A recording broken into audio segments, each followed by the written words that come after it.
Well, we are celebrating today the Feast of Purim. And Pur is a word that means lots.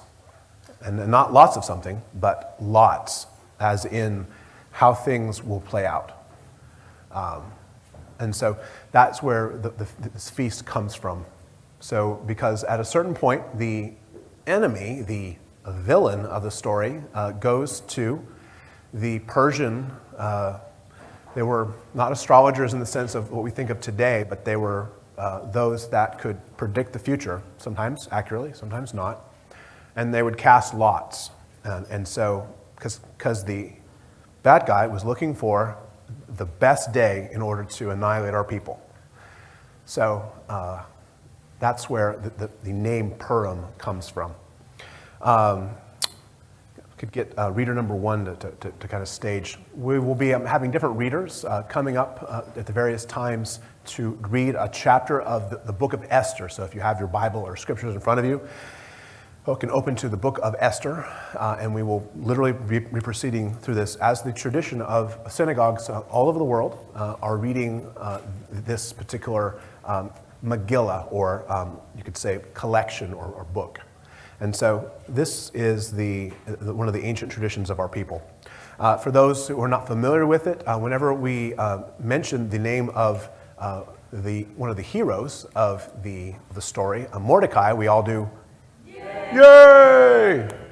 And if you have a noisemaker at home or something you want to join in with us, if you want to join in adding your yay or your boo, because when we say the name of Haman, ooh, yes. So, because so Haman, thank you, got me there. If you've ever been into the grocery store about this time, you may have gone through the bakery and you see these little cookies that look like a triangle, and it has like some sort of a fruit mixture in the middle of it. They're delicious. Those are called hamantoshen, which means the ears. Yeah, for sure. Yeah, or Haman's hat. So it is again a way to get back at the bad guy by enjoying a cookie. So, again, one of our fun Jewish traditions. So this story that we're reading today is one of the most important ones simply because of the beauty of our God. He takes us out of darkness and rescues us and brings us into a beautiful thing, which is freedom in him. So reader number one, you would go ahead and come on up. This will not give feedback there. Okay. I don't know if I can. That's better. Adjust it there. So this is the beginning of the book of Esther. How far do I go to? Yep. So each number, you're reading that particular chapter of Esther. Now it came to pass in the days of Ahasuerus, this was the Ahasuerus who reigned over 127 provinces from India to Ethiopia. In those days when King Ahasuerus sat on the throne of his kingdom, which was in Shushan, the citadel is small print, that in the third year of his reign, he made a feast of all his officials and servants, the powers of Persia and Media, the nobles and the princes of the provinces being before him. When he showered the riches of his glorious kingdom and the splendor of his excellent majesty for many days, 180 days in all. And when these days were completed, the king made a feast lasting 7 days for all the people who were present in Shushan, the citadel, from great to small, in the court of the garden of the king's palace.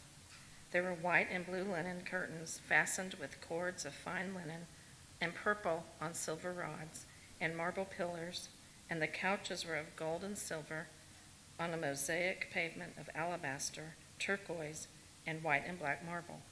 And they served drinks in golden vessels, each vessel being different from the other, with royal wine in abundance, according to the generosity of the king.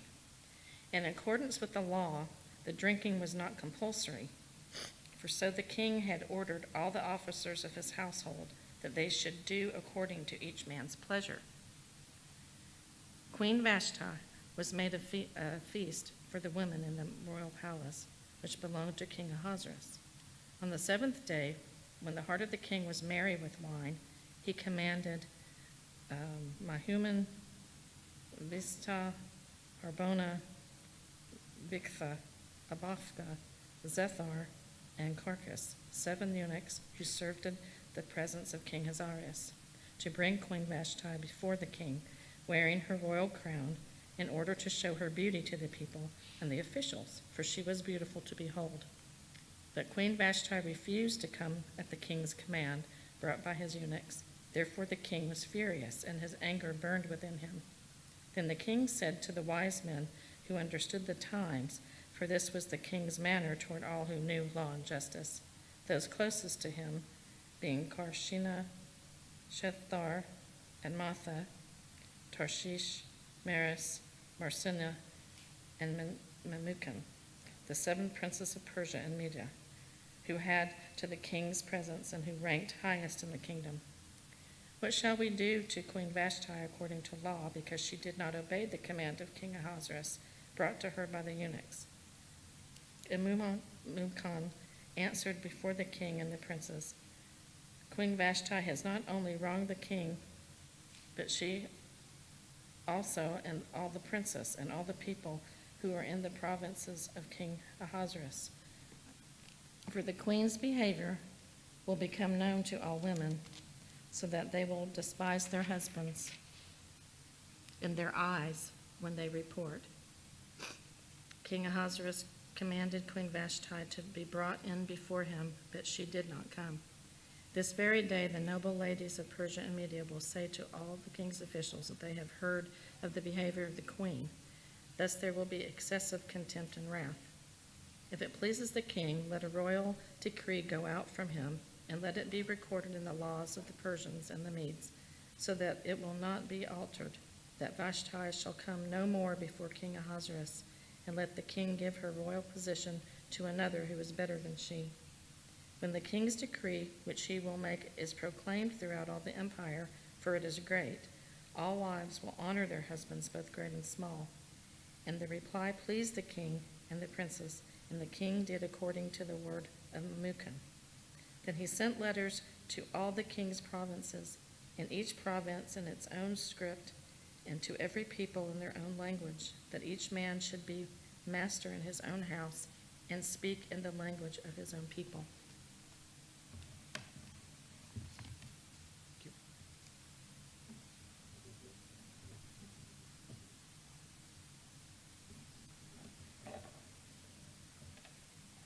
After these things, when the wrath of the king of Ahasuerus subsided, he remembered Vashti, what he had done and what he had decreed against her.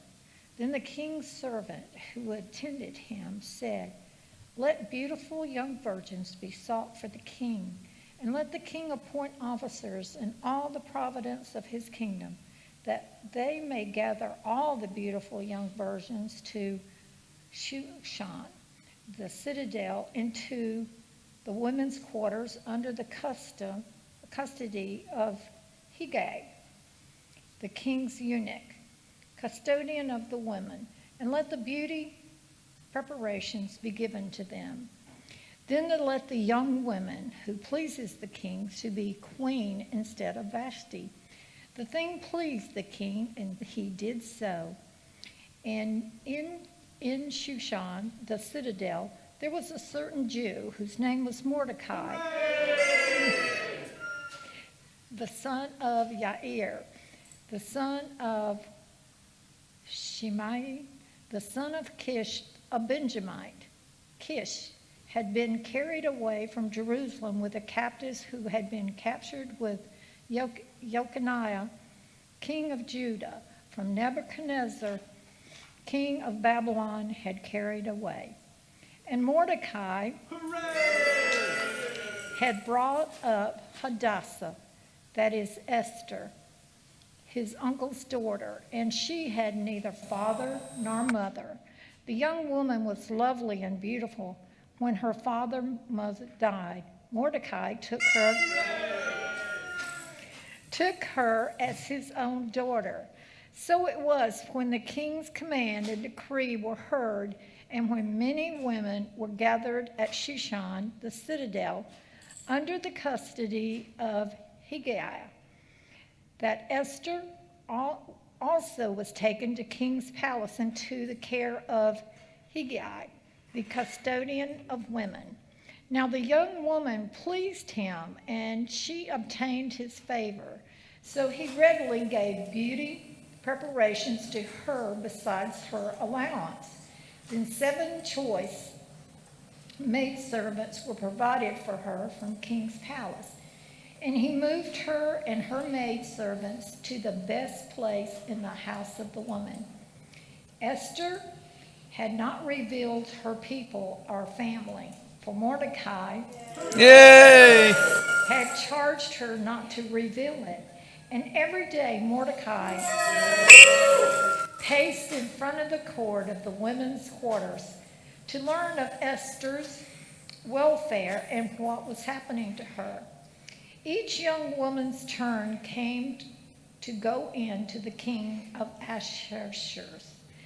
After she had completed 12 months' preparations according to the regulations for the women, for thus were the days of their preparation appointed: 6 months with oil of myrrh, 6 months with perfumes and preparations for beautifying women. Thus prepared, each woman went to the king, and she was given whatever she desired to take with her to the women's quarters in the king's palace. In the evening she went, and in the morning she returned to the second house of the women, to custody of Shagaz, the king's eunuch, to keep the concubines.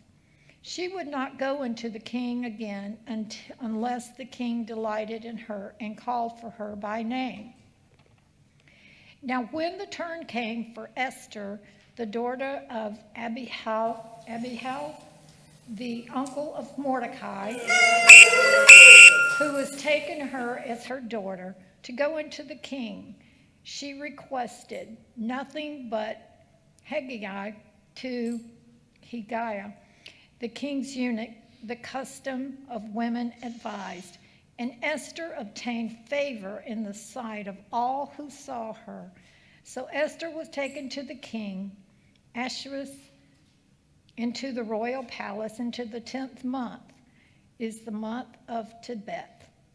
In the 7th year of reign, the king loved Esther more than all the other women, and she obtained grace and favor in the sight of all the virgins. So he set the royal crown upon her head and made her queen instead of Vashti. Then the king made a great feast of Esther for all of his officials and servants, and he proclaimed the holiday in the providences and gave gifts according to the generosity of the king. When virgins were gathered together a second time, Mordecai sat within the king's gates. Now Esther had not revealed her family or her people, just as Mordecai had charged her. For Esther obeyed the commandment of Mordecai, as when she was brought up by him. In those days, while Mordecai sat within the king's gate, 2 of the king's eunuchs, Bigthan and Teresh, doorkeepers, became furious and sought to lay hands on King Ahasuerus. So the matter became known to Mordecai, who told Queen Esther, and Esther informed that in Mordecai's name. And when an inquiry was made into the matter, it was confirmed, and both were hung on gallows. And it was written in the book of the Chronicles in the presence of the king.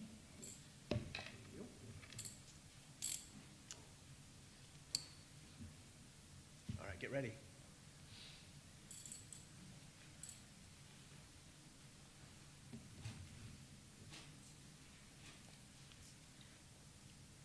After these things, King Ahasuerus promoted Haman,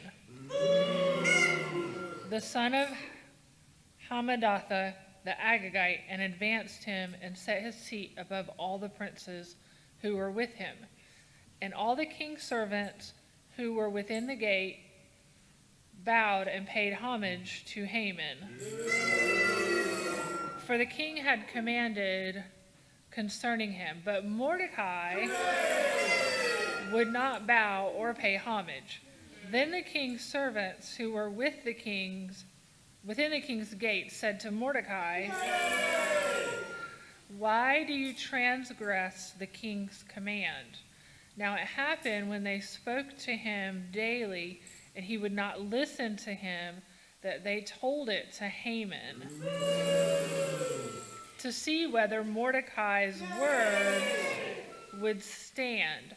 For Mordecai had told them that he was a Jew. When Haman saw that Mordecai did not bow or pay him homage, Haman was filled with wrath. But he disdained to lay hands on Mordecai alone. For they had told him of the people of Mordecai. Instead, Haman sought to destroy all the Jews who were throughout the whole kingdom of Ahasuerus, the people of Mordecai. In the first month, which is the month of Nisan, in the 12th year of King Ahasuerus, they cast pur, that is the lot, before Haman to determine the day and the month until it fell on the 12th month, which is the month of Adar. Then Haman said to the king Ahasuerus, "There is a certain people scattered and dispersed among the people in all the provinces of your kingdom. Their laws are different from all other peoples, and they do not keep the king's laws. Therefore, it is not fitting for the king to let them remain. If it pleases the king, let a decree be written that they be destroyed, and I will pay 10,000 talents of silver into the hands of those who do the work to bring it into the king's treasuries." So the king took his signet ring from his hand and gave it to Haman, the son of Hammedatha the Agagite, the enemy of the Jews. And the king said to Haman, "The money and the people are given to you to do with them as seems good to you." Then the king's scribes were called on the 13th day of the first month, and a decree was written according to all that Haman commanded. To the king's satraps, to the governors who were over each province, and the officials of all the people, to every province according to its script, and to every people in their language. In the name of King Ahasuerus it was written and sealed with the king's signet ring. And the letters were sent by couriers into all the king's provinces to destroy, to kill, to annihilate all the Jews, both young and old, little children and women, in one day, on the 13th day of the 12th month, which is the month of Adar, and to plunder their possessions. A copy of the document was to be issued as law in every province, being published for all people, that they should be ready for that day. The couriers went out, hastened by the king's command, and the decree was proclaimed in Shushan in the citadel. So the king and Haman sat down to drink, but the city of Shushan was perplexed.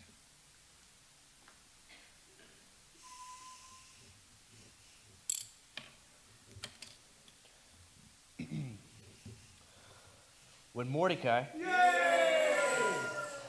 learned all that had happened, he tore his clothes and put on sackcloth and ashes and went out into the midst of the city, and he cried out with a loud and bitter cry. He went as far as the front of the king's gates, for no one might enter the king's gates clothed in sackcloth. And in every province where the king's command and decree arrived, there was great mourning among the Jews, with fasting, weeping, and wailing, and with many lay in sackcloth and ashes. So Esther's maids and eunuchs came and told her the queen was deeply distressed, and she sent garments to clothe Mordecai and take his sackcloth away from him, but he would not accept them.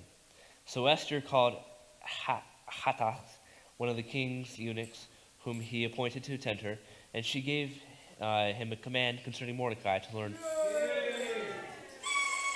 learn what and why this was. So Hathach went out to Mordecai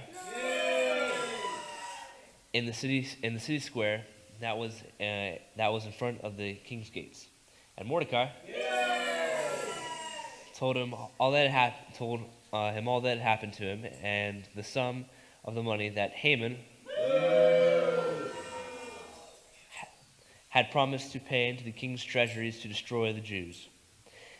He also gave him a copy of the written decree for their destruction, which might be given at Shushan, that he might show it to Esther and explain it to her, and that he might command her to go into the king to make supplication to him and plead before him for her people. So Hathach returned and told Esther the words of Mordecai. Then Esther spoke to Hathach and gave him a command for Mordecai. All the king's servants and the people of the king's provinces know that any man or woman who goes into the inner court to the king who has not been called, he has but one law: put all to death, except the one to whom the king holds out the golden scepter that he may live. Yet I myself have not been called to go in to the king these 30 days. So they told Mordecai Esther's words. And Mordecai told them to answer Esther, "Do not think in your heart that you will escape in the king's palace any more than the other Jews. For if you remain completely silent at this time, relief and deliverance will arise for the Jews from another place, but you and your father's house will perish. Yet who knows whether you have come to the kingdom for such a time as this?" Then Esther told them to reply to Mordecai, Go gather all the Jews who were present in Shushan and fast for me, neither eat nor drink for 3 days, night or day. My maids and I will fast likewise. So I will go to the king, which is against the law, and if I perish, I perish. So Mordecai went his way and did according to him, went his way and did according to all that Esther commanded him.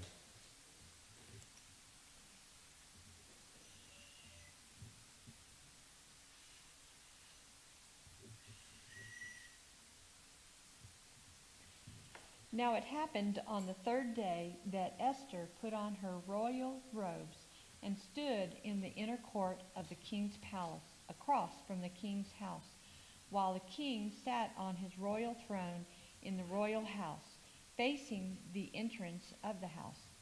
So it was, when the king saw Queen Esther standing in the court, that she found favor in his sight. And the king held out to Esther the golden scepter that was in his hand.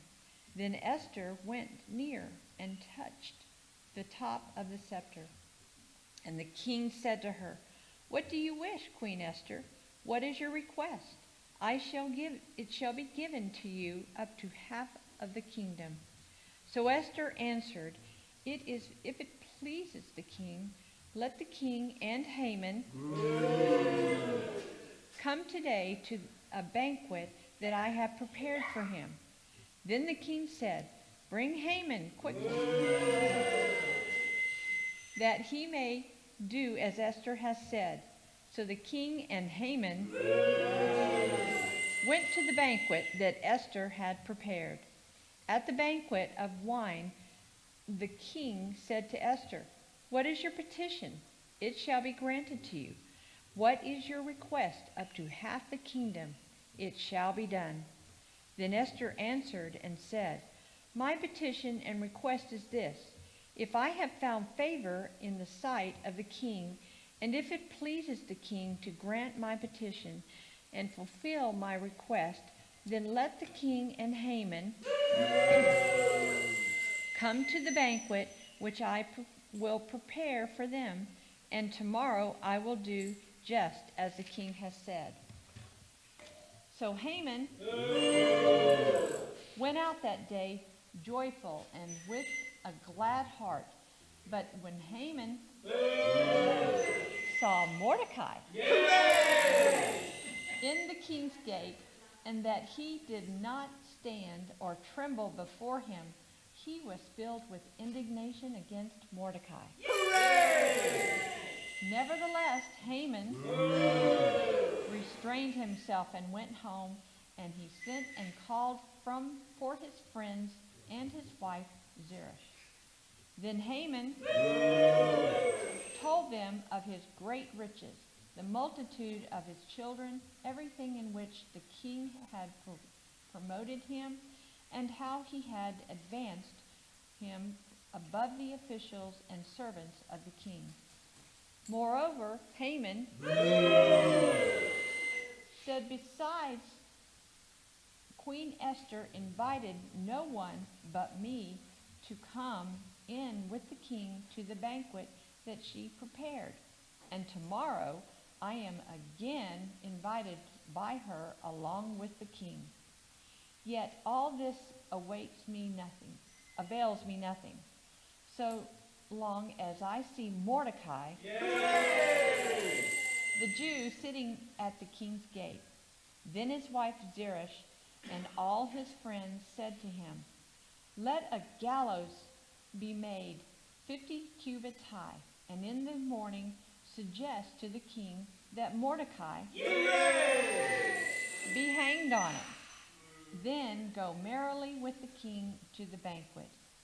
And the thing pleased Haman, so he had the gallows made.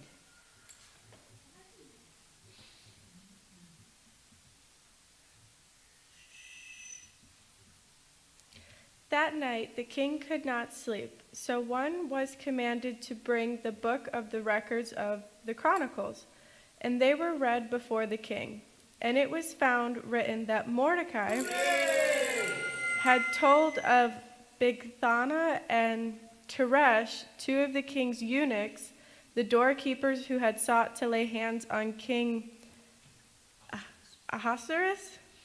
Then the king said, "What honor or dignity has been bestowed on Mordecai for this?" And the king's servants who attended him said, "Nothing has been done for him." So the king said, "Who is in the court?" Now Haman had just entered to the outer court of the king's palace to suggest that the king hang Mordecai on the gallows that he had prepared for him. Then the king's servant said to him, "Haman is there standing in the court?" And the king said, "Let him come in." So Haman came in, and the king asked him, "What shall be done for the man whom the king delights to honor?" Now Haman thought in his heart, "Whom would the king delight to honor more than me?" And Haman answered the king, "For the man whom the king delights to honor, let a royal robe be brought which the king has worn, and a horse on which the king has ridden, which has a royal crest placed on its head.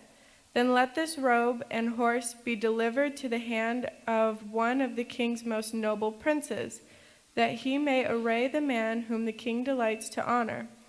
Then parade him on horseback through the city square, and proclaim before him, 'Thus shall it be done to the man whom the king delights to honor.'" Then the king said to Haman, "Hurry, take the robe and the horse as you have suggested, and do so for Mordecai, the Jew who sits within the king's gate. Leave nothing undone of all that you have spoken."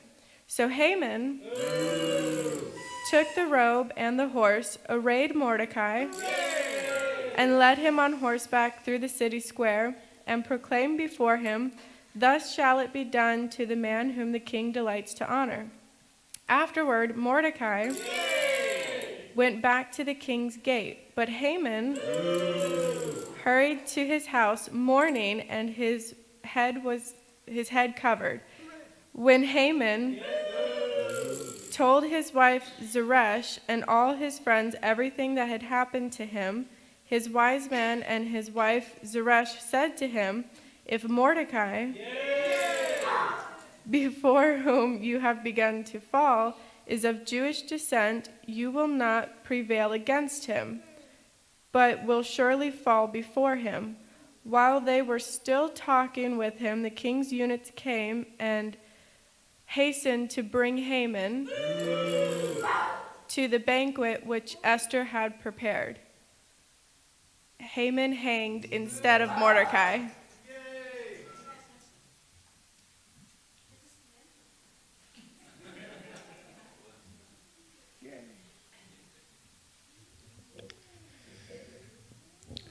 So the king and Haman went to dine with Queen Esther, and on the second day at the banquet of wine, the king again said to Esther, "What is your petition, Queen Esther? And it shall be granted to you. And to what is your request? Up to half the kingdom it shall be done." Then Queen Esther answered and said, "If I have found favor in your sight, O king, and if it pleases the king, let my life be given to me at my petition, and my people at my request.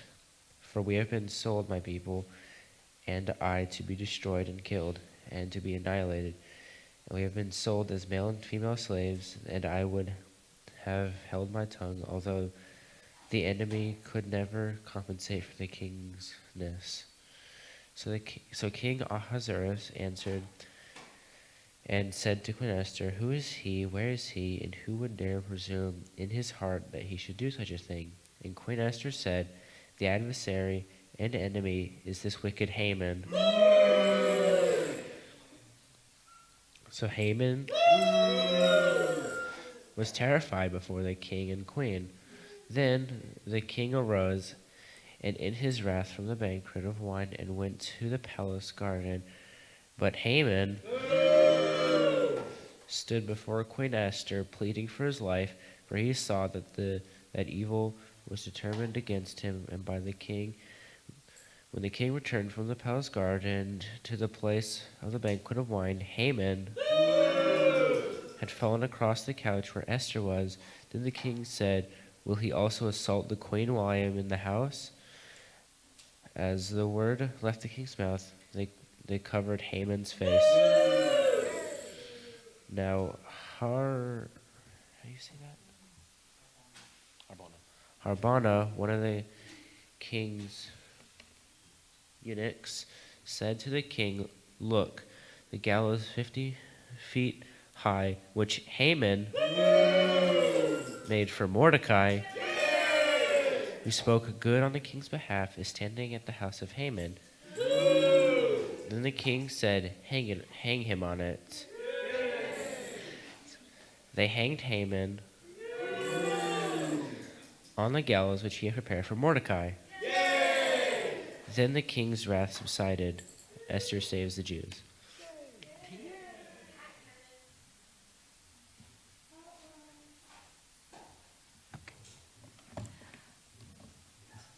On that day, King Ahasuerus gave Queen Esther the house of Haman,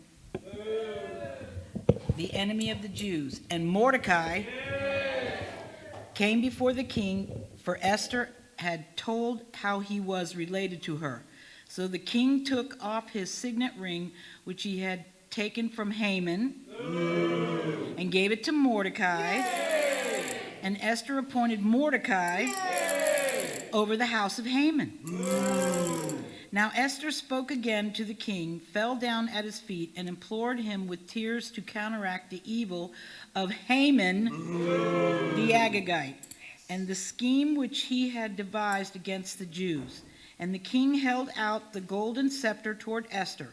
So Esther arose and stood before the king and said, "If it pleases the king, and if I have found favor in his sight, and the thing seems right to the king, and I am pleasing in his eyes, let it be written to revoke the letters devised by Haman, the son of Hammedatha the Agagite, which he wrote to annihilate the Jews who are in the king's provinces.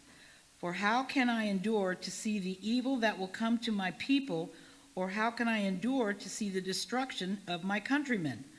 Then King Ahasuerus said to Queen Esther and Mordecai, the Jew, indeed I have given Esther the house of Haman, and they hanged him on the gallows because he tried to lay his hand on the Jews.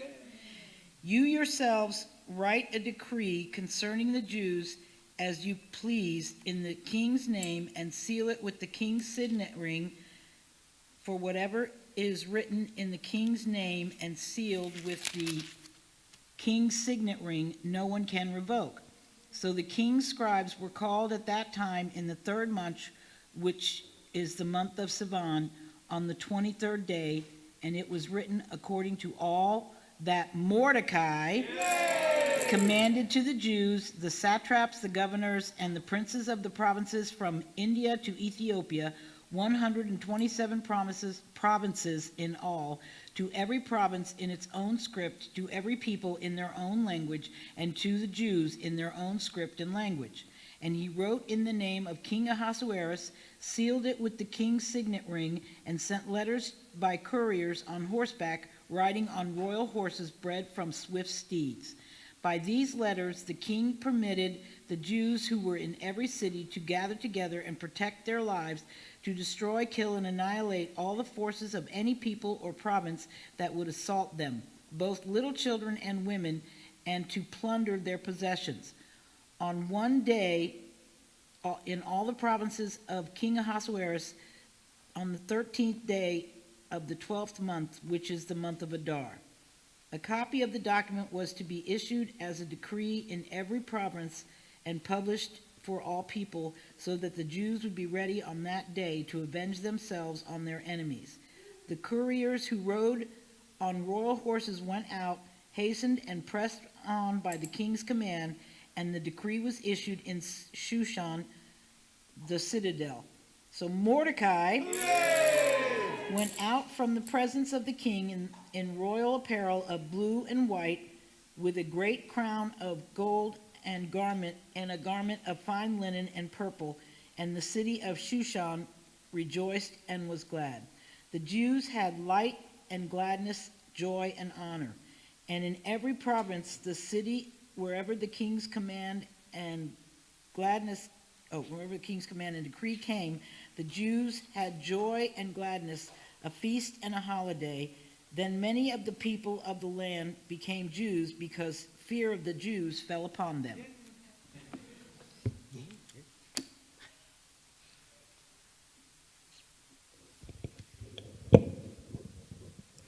Now in the 12th month, that is the month of Adar, on the 13th day, the time came for the king's command and his decree to be executed.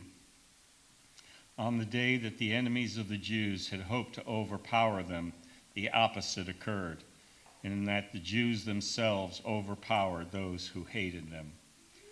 The Jews gathered together in their cities throughout all the provinces of King Ahasuerus to lay hands on those who sought their harm.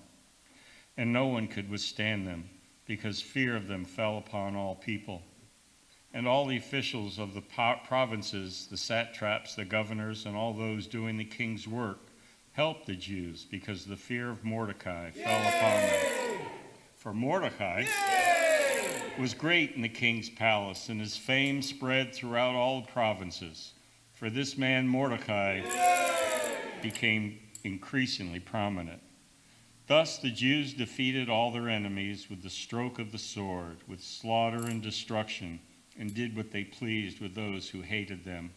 And in Shushan, the citadel, the Jews killed and destroyed 500 men. Also Parshandatha, Dalphon, Aspatha, Paratha, Adalia, Aridatha, Parmshta, Arisai, Aradai, and Vajjetha. I'm going to name my kid that.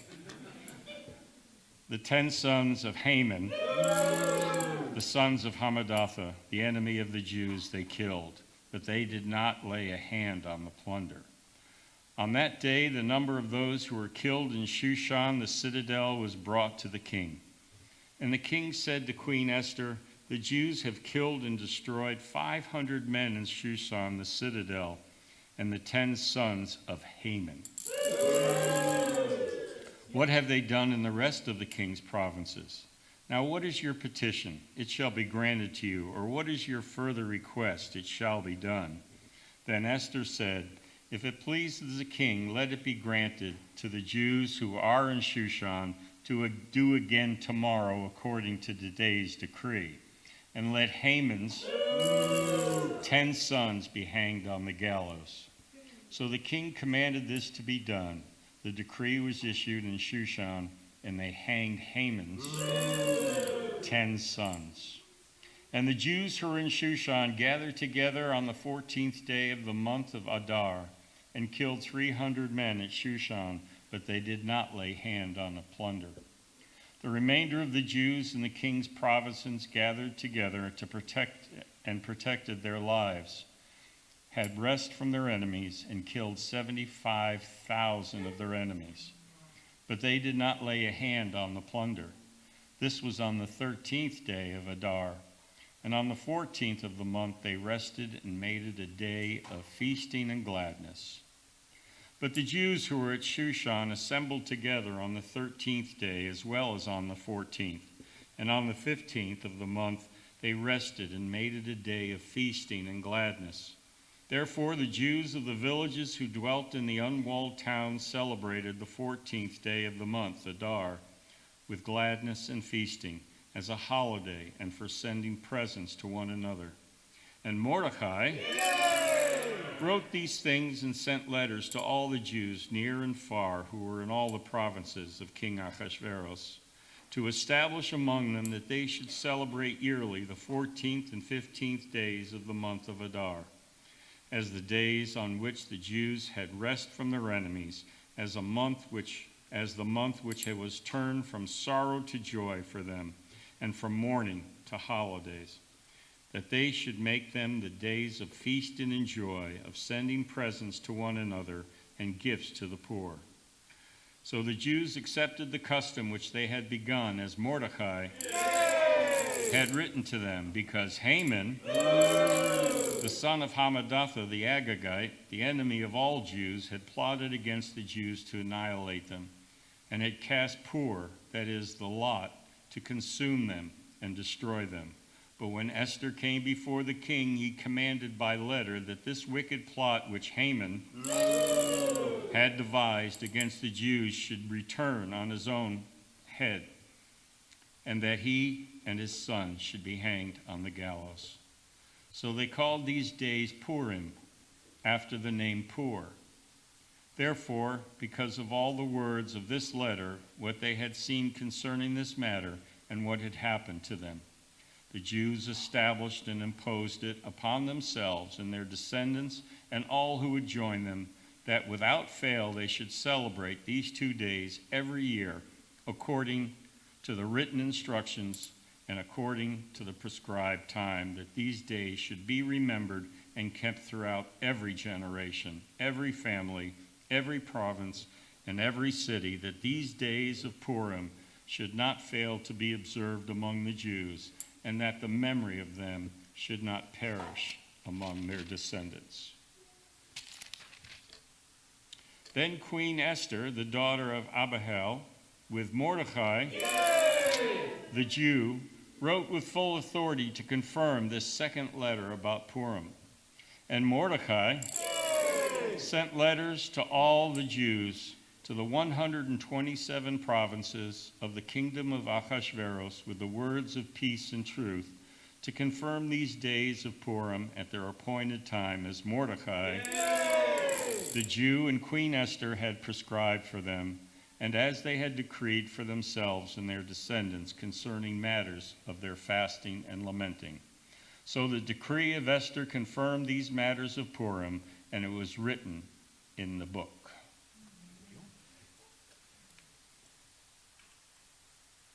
King Ahasuerus composed a tribute islands of the sea. Now all the acts of his power and in his might, the accounting of the greatness of Mordecai, Yay! To which the king advanced him, are they not written in the book of the chronicles of the kings of Media and Persia? For Mordecai, Yay! The Jew, was second to King Ahasuerus, and was great among the Jews and well received by the multitude of his brethren, seeking the good of his people and speaking peace to all his countrymen. Amen. So the story of our people is remembrance, because it is said that in every generation the Amalekites will rise, those that seek to destroy the Jewish people. Why do you think the Jewish people are targeted because of this? Or not because of this, but why are they targeted? Okay? So when God called out Israel, he called us to be a representation. And we've done a really good job sometimes and a really bad job a lot of times.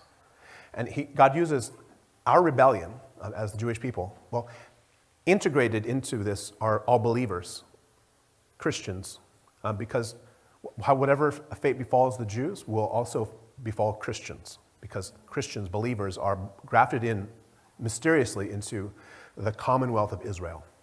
And so Satan desires to kill the Jews because if he can manage to, if it was possible, to massacre the Jews, then that would be a sign that God is not who he says he is, and God does not keep his promises. And that is one of the reasons, above all things, that he wishes to kill the Jews, the Jewish people. So it behooves us to continue to lift up our Jewish people, as well as believers, Christians who struggle in adverse circumstances here in our country and also all throughout the world, to lift one up another. The intercessions that were led by Queen Esther and then also joined by many of the people that were there, they were a small remnant of people to lift up the whole of the Jewish people. And likewise, you are also called to lift up in prayers for deliverance, but also not just deliverance for the Jewish people, but for enlightenment that they would come to see Messiah, Yeshua. To be Jewish is not enough. Everyone needs the Messiah. Amen? Amen. All right, Baruch Hashem. Rabbi Dan? We'll go ahead and continue with the prayers in just a moment. So we will be celebrating communion in just a moment after our services. And so we will in this. So I mentioned about the complete book of Esther. There were 2 chapters that are not included in most of the translations that people have. The 2 missing chapters are the actual prayers of Mordecai, yay, and also of Esther. And those particular prayers are very revealing in what they say. It is historically thought to believe that the name of God is not mentioned in the book of Esther, but he is.